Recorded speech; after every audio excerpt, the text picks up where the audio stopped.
Olá, povo querido, vocês estão bem aí? Depois de um domingo abençoado, nós estamos numa quarta-feira abençoada, já passou tão rápido. E eu quero conversar com vocês um assunto sério, muito sério. Nós estamos vivendo num período que o evangelho está muito fraquinho. Foi ensinado você ter prazeres incontáveis dentro da igreja e vai perdendo o foco da coisa assim. Tem uma coisa chamada assim: Jesus é o Senhor. Você sabe o que quer dizer isso? Abre lá em Filipenses 2, de 5 a 11. Pode dar uma pausa aí, se você quiser. E abre lá, pega a Bíblia, Filipenses 2, 5 a 11. É importante isso, que você veja isso aí. É muito importante. Eu não quero que você perca um período na tua vida ineficaz. Como assim ineficaz? Esse aqui não tem valor. Se você permanecer dentro da igreja, não sendo igreja, ou demorando para entender isso, tendo algo dentro que é ruim. Então, eu queria que você entendesse sobre o senhorio de Cristo, que não é brincadeira, e eu não estou assim te enganando. O meu único objetivo é que você atinja o reino. E é muita bobeira, hipocrisia, muita, sabe, coisinhas assim que tiram o foco da igreja, né? Olha o que fala em Filipenses 2: tende em vós. Estou falando para você, escuta, é você que nós estamos falando. Você está entendendo? É com você mesmo, então você tem que entender. Tende em vós mesmos, não, tende em vós o mesmo sentimento que houve também em Cristo. Cristo teve esse sentimento que você está tendo ultimamente, ou já teve, coisa assim.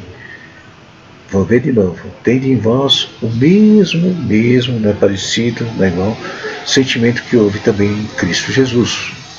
Pois ele, subsistindo em forma de Deus, não julgou como usurpação a ser igual a Deus. Antes, a si mesmo se esvaziou, assumindo a forma de servo. Esse é o sentimento que Paulo está falando para você ter. Forma de servo. Esse sentimento de servo é estar debaixo da autoridade total. A gente não questionando na palavra o que é para ser. A turma questiona uma coisa assim. Normalmente se coloca na cabeça que a gente tem que fazer alguma coisa braçal, ou fazer alguma coisa, sei lá, material, um trabalho, uma atitude, um cargo, para você se tornar igreja. Erradamente. Nós temos que ser servos. Servos de quê? De Cristo. Tornando-se em semelhança de homens, que isso foi Cristo, e reconhecido em figura humana, a si mesmo se humilhou, tornando-se obediente. Vou repetir: obediente até a morte. Eu calculo que não teria um na igreja que, se Deus falasse assim: eu quero que você se prepare porque eu vou pegar a sua vida e você tem que ir gostando disso. Você seria capaz? Eu acho que não ficaria um, né? Entendeu? E morte de cruz. O que é morte de cruz? A mais seria a morte mais desonrada. Seria assim, a morte dizendo assim: esse camarada não vale nada. Certo? agora está morrendo, né? Esse negócio de valer muito, valer pouco, o cara está sendo morto, mas lembra, ele estava carregando o peso da humanidade e estava falando que a humanidade toda não vale nada, eu não valia nada, estava lá, certo? Pelo que também Deus o exaltou sobremaneira, lhe deu o nome que está acima de todo nome, para que ao nome de Jesus, dobre todo o joelho, nos céus, na terra, debaixo da terra, e toda língua confesse que Jesus Cristo, que é o Messias, é o Senhor. É Senhor, não é qualquer coisa. Ele sendo o Senhor, ele é Senhor. Ele não é. Não dá para você entender, talvez porque nosso vocabulário ele depreciou a palavra Senhor. Na época do Império, por exemplo, a palavra Senhor significava o Senhor do engenho, o dono do engenho. É onde ia lucro, todos os escravos pertenciam ao Senhor do engenho. A palavra Senhor significa que tem um dono, para a glória de Deus Pai. Então é Filipenses 2, de 5 a 11. Então você vai entender. Senhor é o dono da tua vida. Entendeu? Você deixa de ter vida própria e você começa a ter a vida de Jesus sobre a tua vida. Então, ele é o Senhor da tua vida? A pergunta. É este o evangelho que a gente tem pregado, concorda? Nós não convertemos com essa mensagem, alguns, não, a minoria talvez se converteu com essa mensagem. A maioria se converteu ao Evangelho para resolver situações do dia a dia, família, briga de família, separação, problema, caos financeiro, problema de saúde e outras coisas assim. Nós não nos convertemos, pouquíssimos lá dentro se converteu querendo ser servo de Cristo. Então, ok? Então, de onde depois então surge a fragilidade das nossos pensamentos e as nossas decadências? De onde vem a frieza da igreja, assim, de relacionamento com ele? Tudo depende do pastor, coisa assim.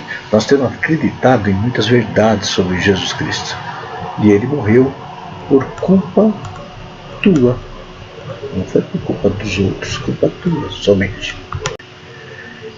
Então, queria te falar assim, antigamente a turma entendia mais essa palavra de Senhor e se convertia morria, começava uma nova vida baseada numa coisa: a partir de agora eu tenho um dono e eu vou fazer aquilo que ele mandar. E a Bíblia, a turma começou a dar muita legalidade de entender que a Bíblia fala que nós vamos receber e não obedecer, não ser igual a Cristo, nós vamos ser os melhores do mundo como nós mesmos, e não é bem assim. Então vamos lá, se você entendeu. Antigamente você ia para a igreja porque você entendia que quem entende da tua vida não é você, é Deus, e você se entregava para Ele e mandava na tua vida e fazer o que queria. Hoje em dia não. E entenda, e tem uma passagem que eu li domingo, que é assim: você teria que se atrair pelo Evangelho e ir lá para trás, ir atrás dele. Eu não precisava ir atrás de você, você iria buscar a direção vinda da palavra. E hoje em dia não, hoje em dia ninguém quer o Senhor. Nós estamos batendo muito sobre o espírito da rebelião no meio da nossa turma. Que isso? Se a pessoa não quer obedecer, que ela não entende, então, meu filho, você entende que não vai ter condições. Nós temos que ter autoridade sobre nós, e Cristo é a nossa autoridade, mais ninguém. Entendeu? E Cristo, ele não brinca, ele não tem divisão, facção, não tem mentira, não tem inimizade, não tem nada disso. E se você tem, você não pertence ao reino. É isso que eu estou batendo já há 5 anos, povo. 5 anos, entendeu? Então, você põe na tua cabeça: quem tem que ser nosso Senhor é Cristo. Acabou.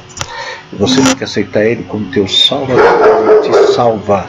Ele te salva da onde? De você mesmo. De você não se matar. Porque você pode falar assim, eu não preciso de um salvador. Entendeu? Eu preciso de... Eu não estou bem só. Eu quero estar bem. Então eu não tenho nada contra a minha vida. Está tudo bem, tudo certo. Então você não precisa de um salvador. Você tem que ser salvo da tua mente. Você mesmo. Então, a igreja primitiva, então, para você entender, se convertia aceitando Cristo como Salvador, mas para isso teria que ser o Senhor. Então, a igreja, ela queria ter o dono total, né? Como está falando lá no texto, humilhou-se, se tornando servo. Esse é o exemplo, nós temos que ser igual a ele. Se você não quer ser servo, não tem parte no reino, filho. Não tem mais Deus lá, só tem servo. Deus é Deus, e ele tem lá o cargo dele, não queira ser igual a ele.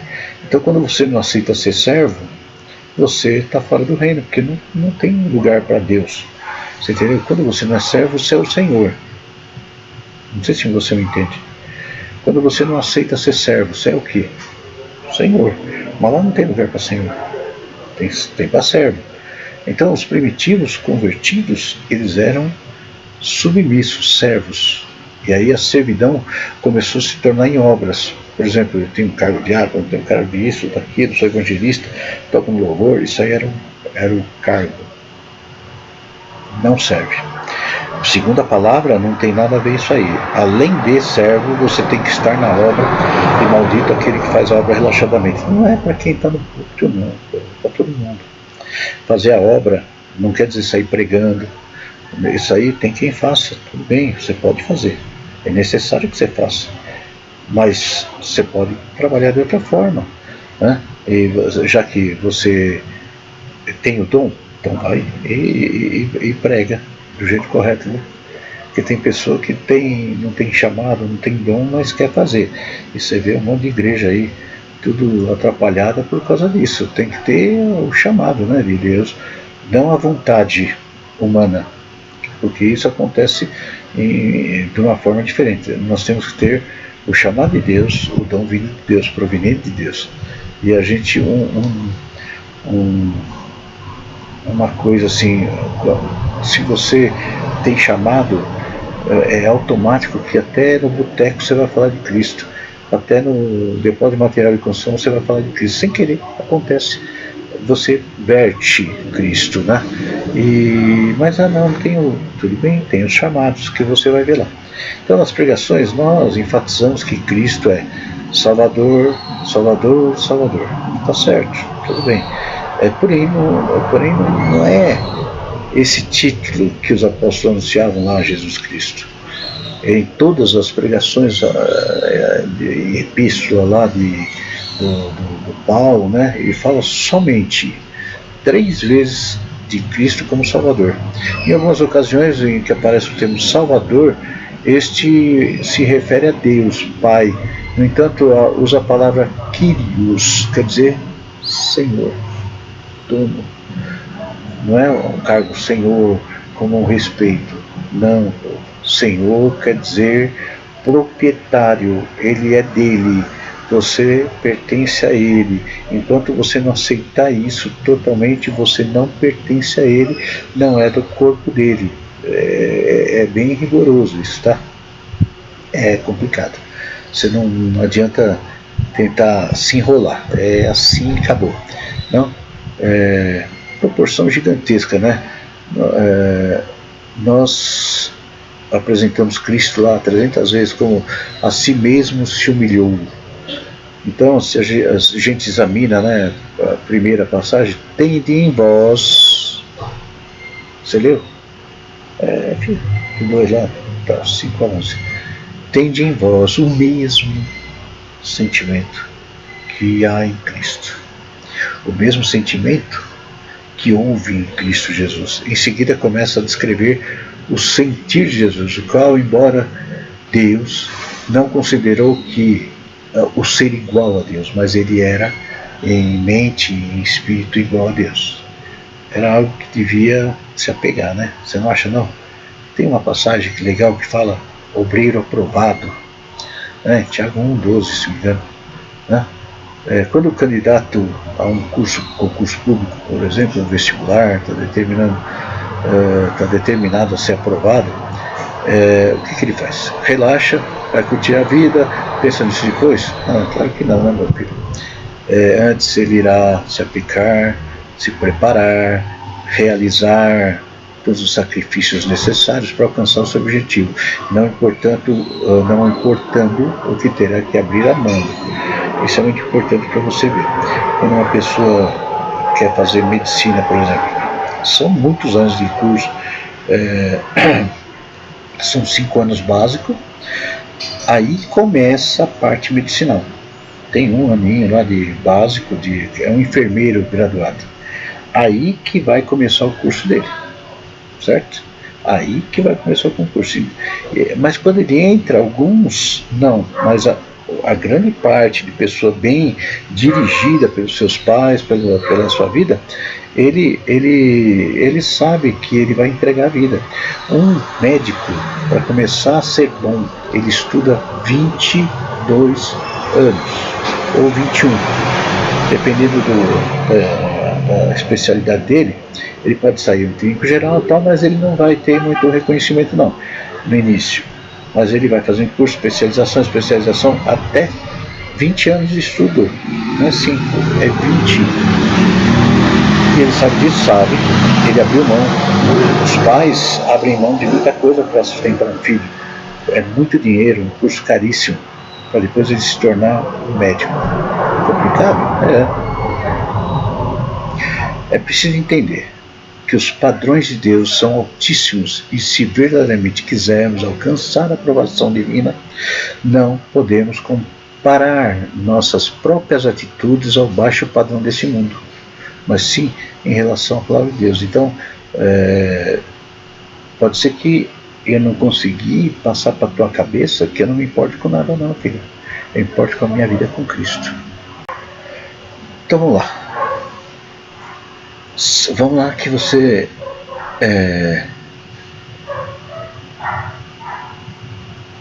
precisa executar uma rotina diferente, né?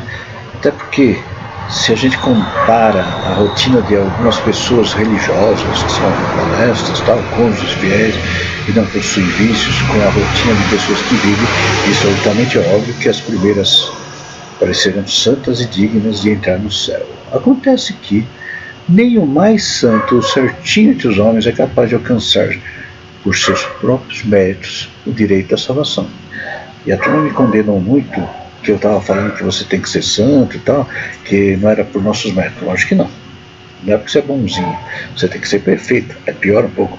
Pois todos pecaram e carecem de glória de Deus. Está em Romanos 3,23. Se você vê, segundo consta em Tiago 1,12, somente aquele que for aprovado por Deus receberá a coroa da vida, que é a salvação. Então, como vive alguém que deseja ser aprovado de Deus dissolutamente? Não. Tá? Então, você tem que entender. Se dissermos que não temos pecado nenhum, nós mesmos nos enganamos. E a verdade não está em nós. 1 João 1,8. Então, nem todos estão prontos para encarar o fato que somos pecadores, certo? Amamos a justiça e odiamos a impunidade. Achamos que se alguém erra, deve pagar pelo erro cometido. Mas quando somos nós que erramos, ficamos na esperança de que haja alguma exceção para que escapemos da consequência. Ou seja, somos maus, mas amamos o bem. Gozado, né? Estranho, né? E esta é uma mistura fatal do que diz respeito ao futuro de nossa alma.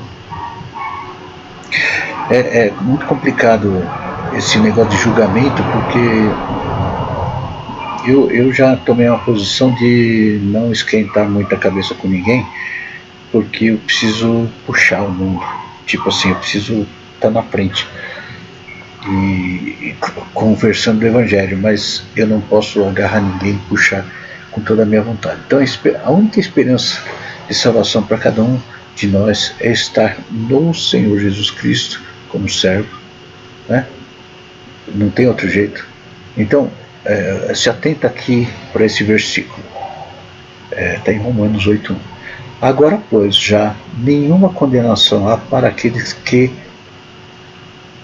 estão, faz parte do corpo, está entranhado, está como servo, está no corpo total de Cristo, em Cristo Jesus. Agora, pois, já nenhuma condenação há para os que estão em Cristo Jesus.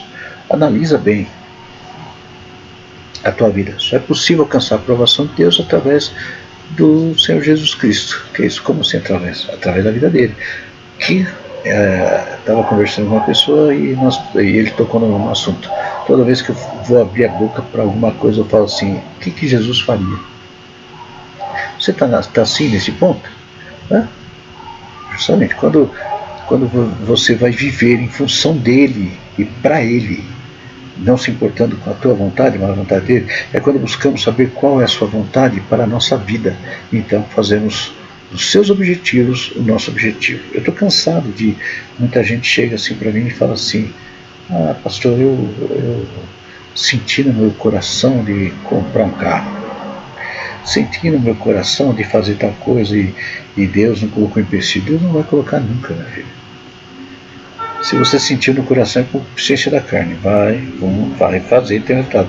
Você precisa entender o processo. Você vai dar escândalo para alguém? É bom, agradável, perfeito, dá louvor para alguma coisa?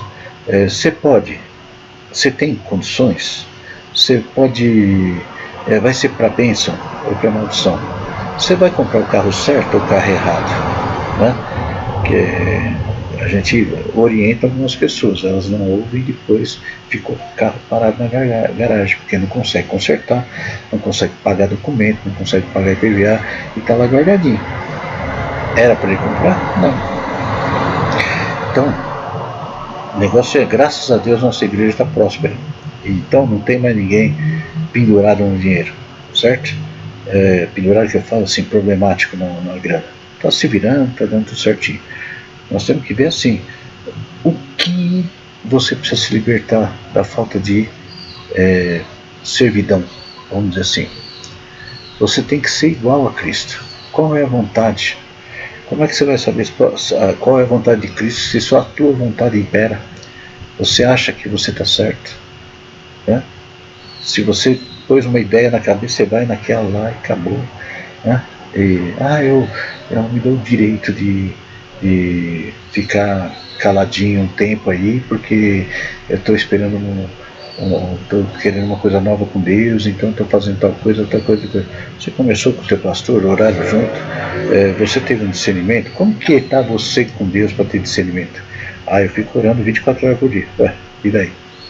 Os fariseus também fazem isso, os escribas também faziam. O que Cristo falou? Você não entendeu. Se o teu coração tiver um desses sentimentozinho, Deus já não está mais contigo. Você lembra uma coisa importante que eu falei domingo? Acho que você deveria assistir a reunião de domingo de novo. Perguntaram sobre oração, né? E aí vem aquela situação. Vamos ampliar esse papo aqui para quem ouve de quarta-feira, que são poucos, né? Então, a não ser quando é o Robson, quando é o Danielzão falando, dá uma audiência boa. Então, quando o pastor fala, nem assiste direito. Mas quem está assistindo vai me entender, porque vocês são um povo eleito, que me aguentam e sabem do que é necessário. Bom, nós somos sobre oração. Se na Bíblia consta que se eu tiver mal com a minha esposa, mal que fala o seguinte: eu estou querendo matar ela,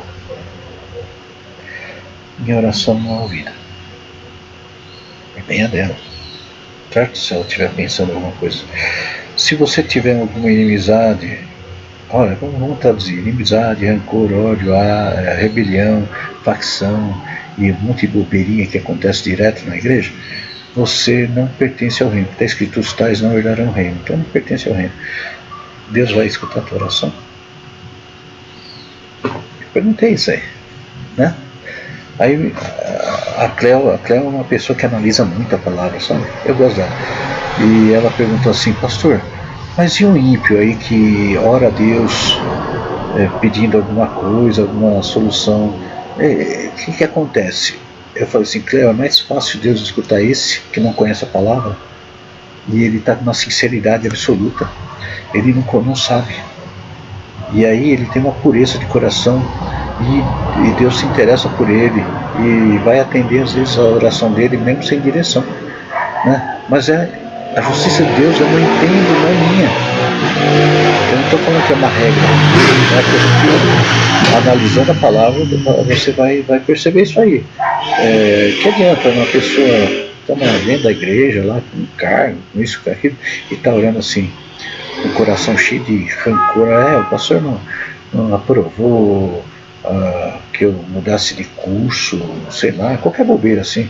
O pastor não quis cantar o louvor aí que eu falei, ele é assim e tal. Eu já sei o que ele vai falar, então eu nem falo mais com ele. Você já sabe o que vai falar, né?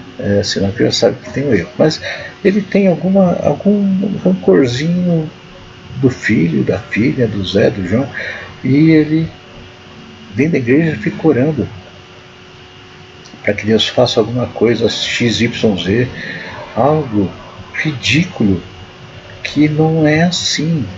Como que Deus pode ouvir essa oração, sendo que essa oração está contaminada de sentimento de ódio, raiva, rebelião, insubordinação, lembrando que era para a gente ser servo, e uma pessoa que não tem senhorio aqui na terra vai ter lá no céu? De jeito nenhum. Então a gente tem que mostrar, né, aqui na terra, como que nós vamos ser lá no céu. Se o orgulho, soberba, achar que é perfeito, aí você vai se complicar. Será que Deus escuta a tua oração? Eu analiso porque eu pergunto se Deus está ouvindo a minha. Quando acontece algumas coisinhas, né, eu fico com o coração meio chateado, eu falo assim, por que estão me chateando se Deus está provando? Eu pedi muita resposta de Deus esses dias, muitas, e não falhou uma. Coisas impressionantes, né? Ontem mesmo eu pedi uma grande resposta para Deus, né? Eu falo assim, Deus, eu estou te obedecendo de acordo com o que o Senhor me mostrou e me orientou. E pessoas falam contra ou não, estão sempre reagindo de uma forma que às vezes eu sou rude. Eu sou sincero. Você falaria para mim desse jeito, eu não ficaria nem um pouco mal. Mas as pessoas são dodói, né? E simplesmente eu não ligaria. Então eu falo como não ligaria. E você tem que ser muito meu amigo para entender que eu falo, mas eu não guardo rancor nenhum, nem ódio, nem mágoa. Eu falo daquele jeito, seco e direto. Acabou.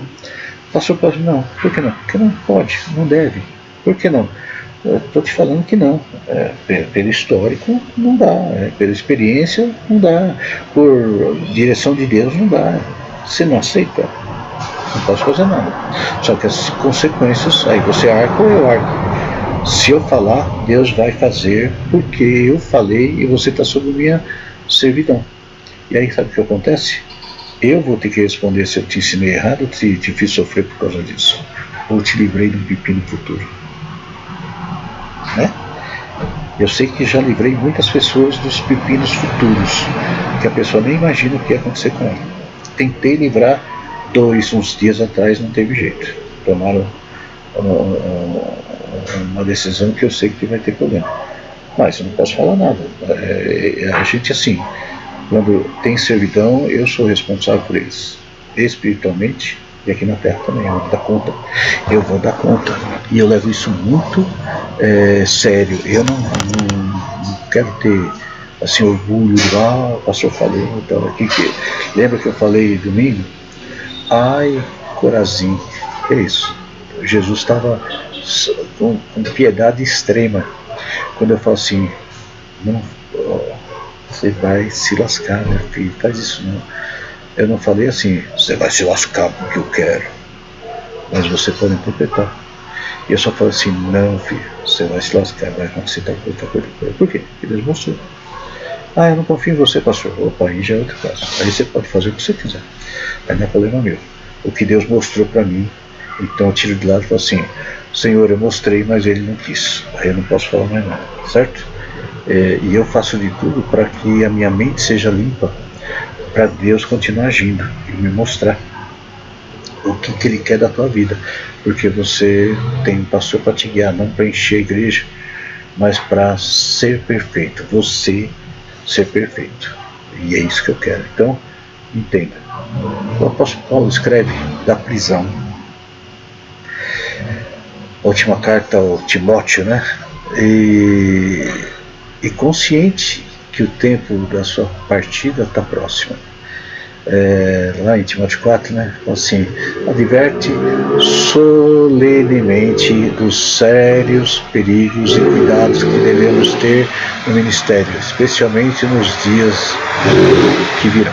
2 Timóteo 1, Paulo, apóstolo de Jesus Cristo, pela vontade de Deus, segundo a promessa da vida que está em Cristo Jesus. A Timóteo, meu amado filho, graça, misericórdia e paz da parte de Deus Pai e de Cristo Jesus, Senhor nosso. Dou graças a Deus, a quem desde os meus antepassados sirvo, com uma consciência pura de que, sem cessar, faço memória de ti nas minhas orações, noite e dia, desejando muito ver-te, lembrando-me das tuas lágrimas, para me encher de gozo, trazendo à memória a fé não fingida que em ti há. Não habitou primeiro em tua avó Loide e em tua mãe Eunice, e estou certo que também habita em ti, por cujo motivo te lembro que despertes o dom de Deus que existe em ti pela imposição das minhas mãos. É o nosso desejo. Porque Deus não nos deu espírito de temor, mas de fortaleza. É isso mesmo. Depois eu vou te explicar. E de amor, e de moderação. Portanto, não te envergonhes do testemunho de nosso Senhor, nem de mim, que sou prisioneiro seu. Antes, participa das aflições do Evangelho segundo o poder de Deus, que nos salvou e chamou com uma santa vocação, não segundo nossas obras, mas segundo o seu propósito e graça, que nos foi dada em Cristo Jesus, antes nos tempos dos séculos. Bom, no verso 10. O que é manifesto agora pela aparição de nosso Salvador Jesus Cristo, o qual aboliu a morte e trouxe a luz e a vida e a incorrupção pelo Evangelho, para o que foi constituído pregador e apóstolo, doutor dos gentios, por cuja causa padeço também isso, mas não me envergonho, porque eu sei em que tenho crido, em mim tenho ouvido, na fé e no amor que é em Cristo Jesus. Guardo o bom depósito pelo Espírito Santo que habita em nós.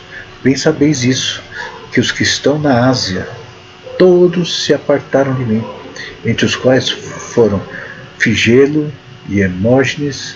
O Senhor conceda misericórdia à casa de Onósfero, porque muitas vezes me recriou e não se envergonhou das minhas cadeias. Antes, vindo ele de Roma, com muito cuidado, me procurou e me achou. O Senhor lhe conceda naquele dia, ache misericórdia diante do Senhor. E quando me ajudou em Éfeso, melhor o sabes tu. O que eu quero falar uma coisa importante para você. Você vai continuar. Eu tenho uma coisa que é assim, quando eu falo de alguma coisa e eu falo como amigos e nada vai ficar escondido na nossa igreja. Se você fez e se tornou, não é que você fez, se por acaso surge algum problema, e você tem a responsabilidade pelos seus atos,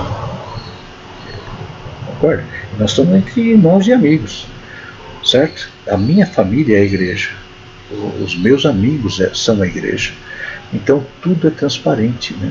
A minha vida, todas as coisas que eu faço é transparente, todo mundo, eu não escondo nada de ninguém, tá? Olha, continua em 2 Timóteo 2. Tu, pois, meu filho, fortifica-se na graça que é em Cristo Jesus, e o que de mim, entre muitos testemunhas, ouviste, confia a homens fiéis. Ele falou nas cadeias. Por que falou das cadeias? Porque ele era obrigado, que nem a tornozeleira eletrônica, ele era obrigado a levar as correntes, porque ele estava prisioneiro, ele estava tipo numa prisão domiciliar, numa prisão, não é domiciliar, tem outra prisão, ele está numa prisão condicional, entendeu? Então Paulo podia andar para lá e para cá, mas ele tinha correntes, e quem recebesse essas pessoas com correntes eram sempre mal vistas, né? Amigos de criminosos, tá? Ninguém que milita se embaraça com negócios dessa vida, a fim de agradar aquele que o alistou para a guerra, Cristo, tá? No verso 4. E se alguém também milita, não é coroado, se não militar, legitimamente. O lavrador que trabalha deve ser o primeiro a gozar de seus frutos.